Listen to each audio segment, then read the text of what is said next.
A clay tablet sits in the collection of the British Museum in London.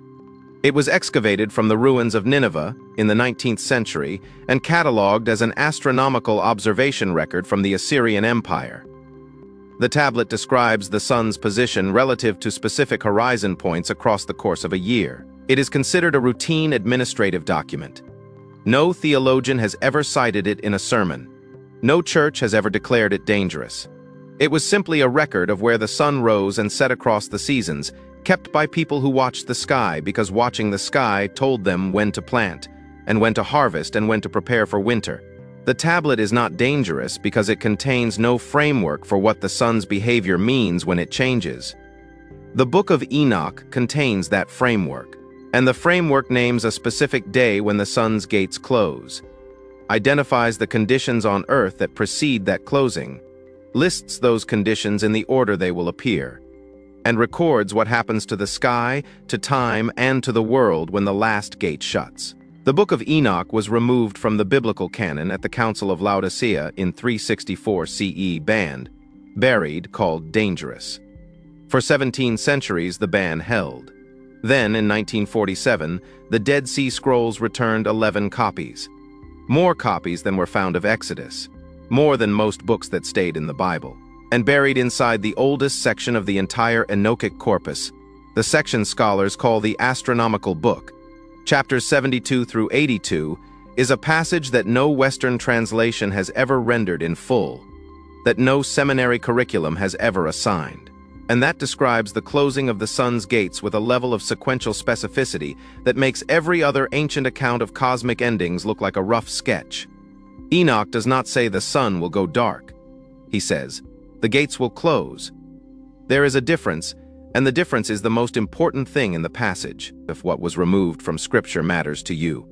Stay with this, because in the next several minutes you will see exactly what the astronomical book records about the sun's gates, what terrestrial and social conditions Enoch identifies as the signs that precede their closing, what order those signs appear in, and why a dataset published by a team of solar physicists in 2003 made a group of scholars in Oslo quietly pull the astronomical book off a shelf and start comparing pages.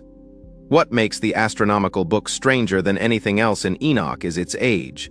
Fragment the fourth quarter of 28 from Qumran contains Aramaic text from this section and has been carbon dated to approximately 200 BCE, making it the oldest datable piece of the entire Enochic corpus, older than the Watcher's material, older than the parables. The astronomical book is the foundation layer of the tradition, and it is the layer that describes the sun's behavior in the most technical, the most specific, and the most operationally precise language of anything Enoch wrote. Dr. James Vanderkam of the University of Notre Dame, whose work on the astronomical book represents the most detailed English language scholarship available, described the solar gate system in a 2004 paper as representing a cosmological framework with no parallel in any other Second Temple Jewish text. No parallel.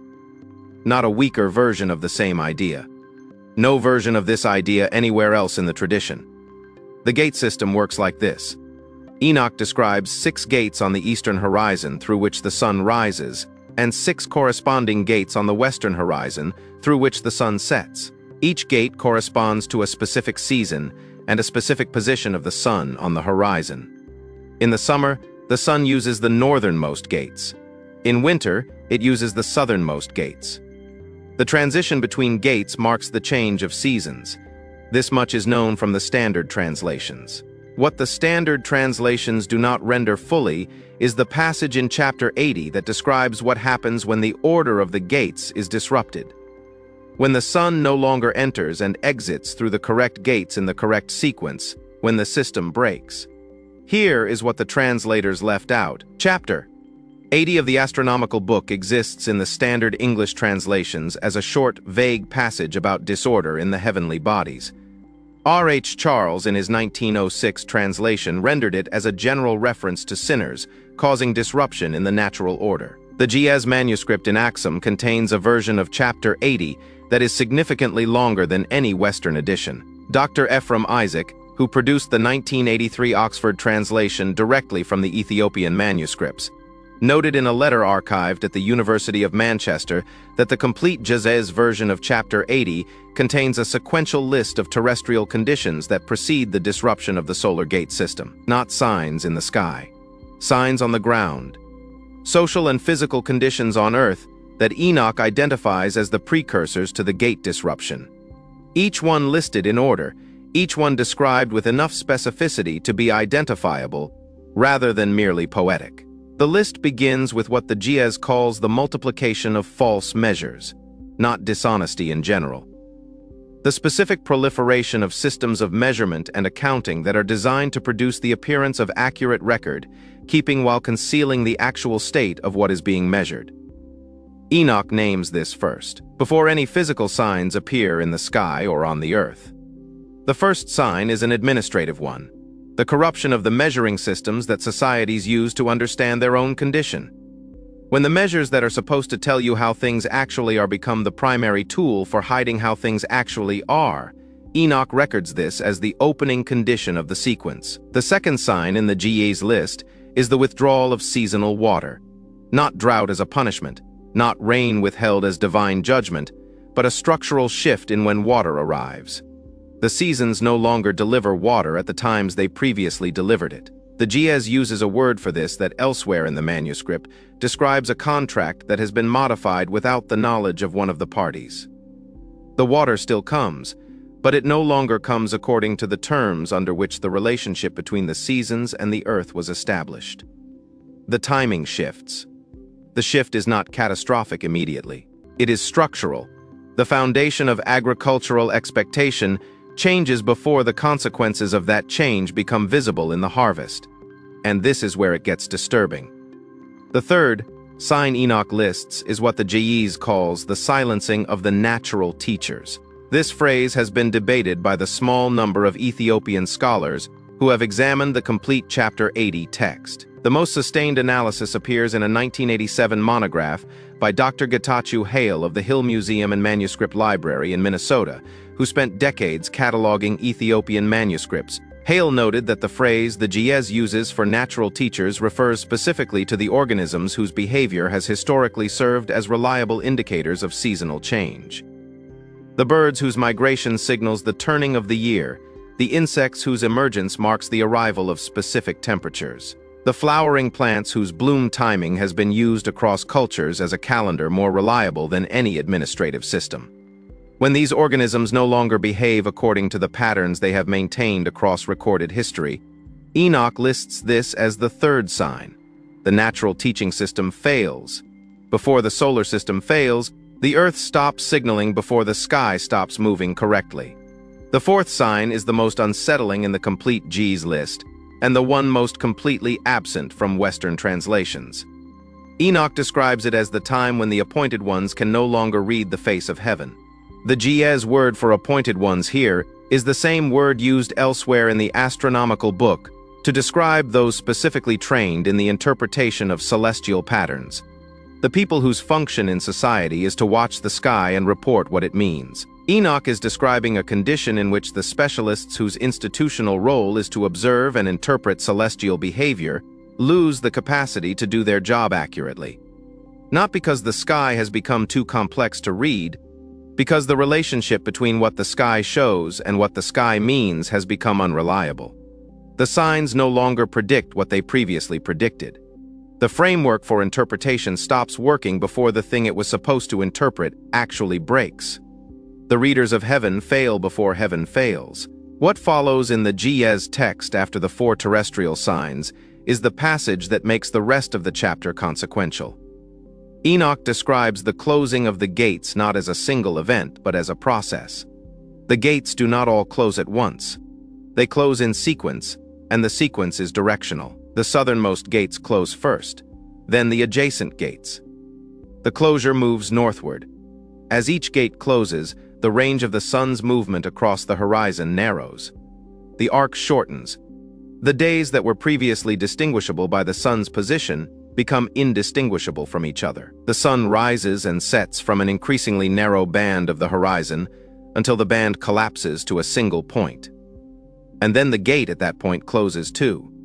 The Jez uses a word for this final closure that appears elsewhere in the manuscript, only in context describing the end of a legal proceeding. Not a battle, not an execution. The formal conclusion of a case that has been fully heard and fully adjudicated.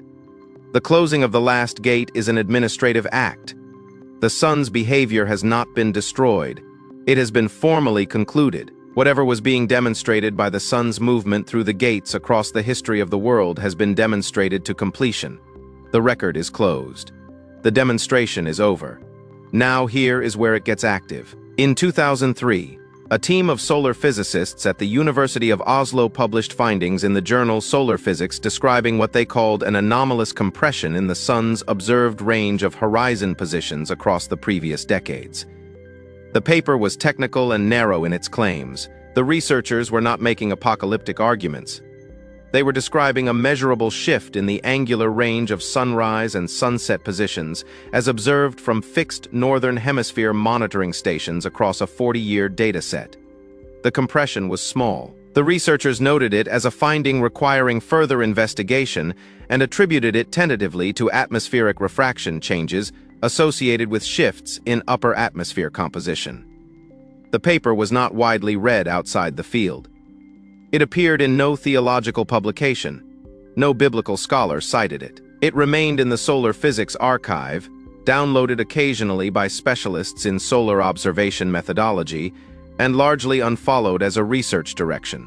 2 years later, in 2005, a researcher at the University of Bergen named Dr. Sigrid Elvines, who was working on a comparative project examining ancient astronomical texts alongside modern observational data, pulled the Oslo paper and placed it beside her copy of the Astronomical Book of Enoch.